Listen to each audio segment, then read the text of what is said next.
Hey, it's Brock here from Rock Hill Farms, and I'm back out on the property cleanup job that I started a couple weeks ago.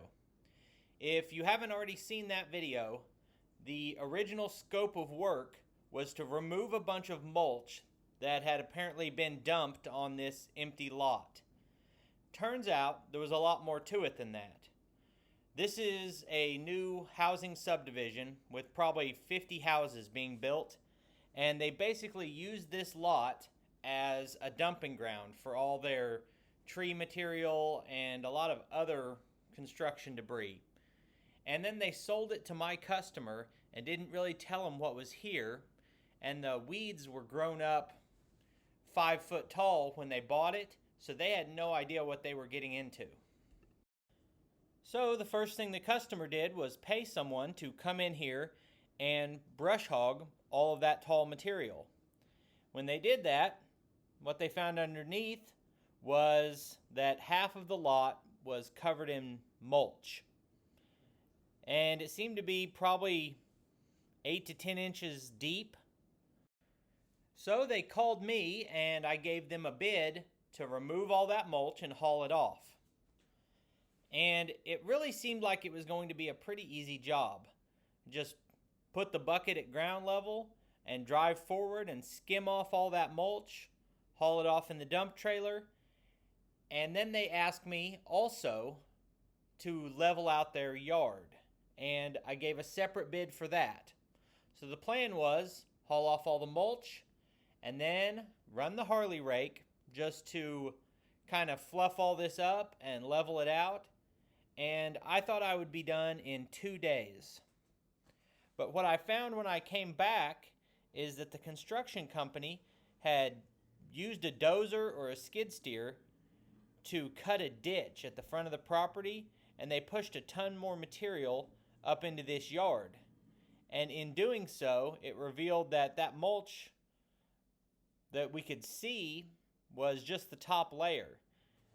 Previous to the mulch, they had buried a bunch of tree limbs and larger material, and that meant I had a lot more to haul off, and it also meant that the center of the yard was covered in a hole probably 18 inches deep. And the customer didn't want to buy fill to level that out.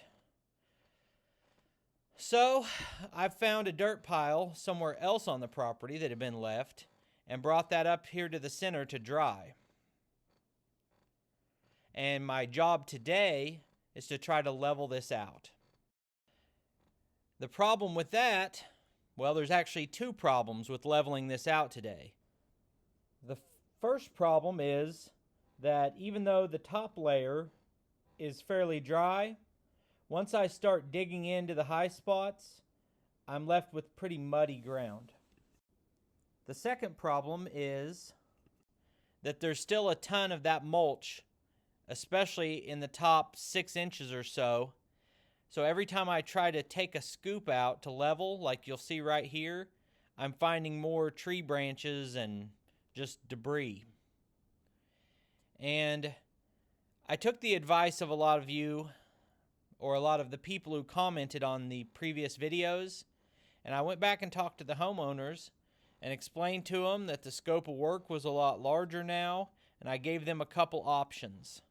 One option was to continue removing more material and to purchase fill to properly level this, and they didn't want to do that.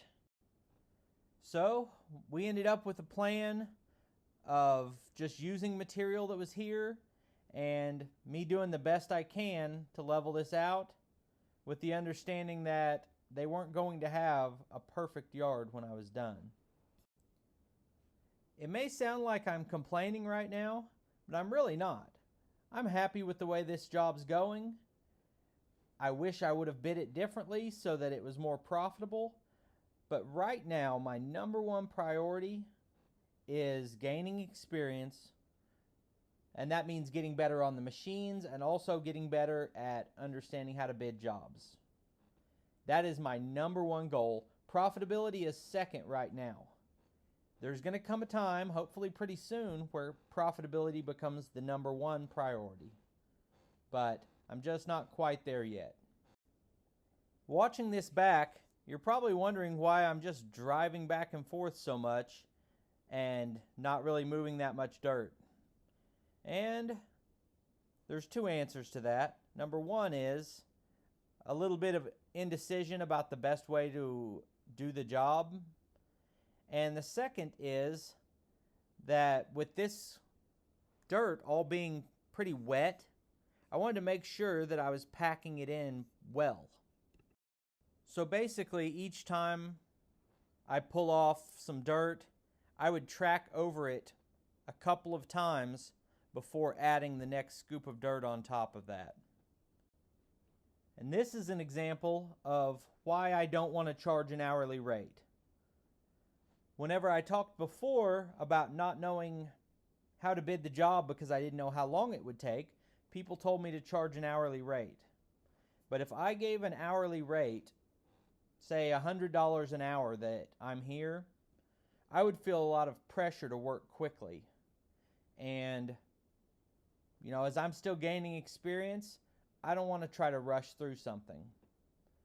And if it takes me 5 hours to do 2 hours worth of work, then that's on me to improve my technique and get faster, and I don't feel like I'm wasting the customer's money.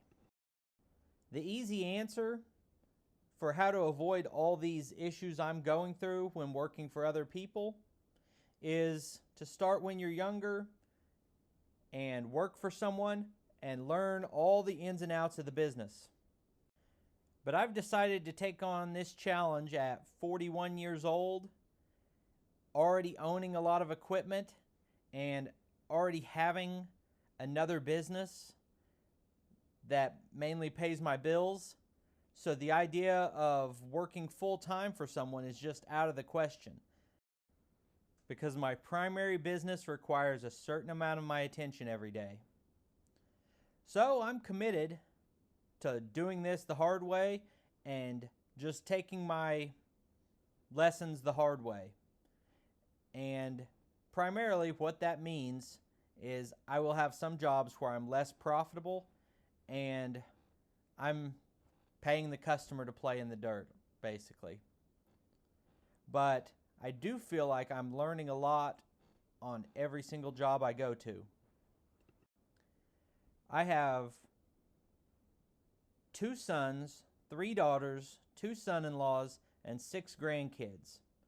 And my ultimate vision is to start now and build an excavating company that some of those kids can run. I'm getting close to wrapping up the work on this job for today because we're about to get hit with another rainstorm. And from this angle, it may not look like I accomplished all that much, but this yard is dramatically closer to being level. There's no longer any sizable debris, and I could actually just leave it the way it is, and I think it would meet the customer's standard, but I've got at least one more day before it meets my standard. Well, I'd say that's quite a bit of progress. I wish it was finished, but it's just too wet. I can't grade wet dirt very well. So it's actually been raining on and off while I've been working, which doesn't help. So all I can do is let it dry out again and come back and try to finish it next time. I appreciate you taking time to watch the video. I'll put links over here to a couple more of our videos, and I'll see you next time.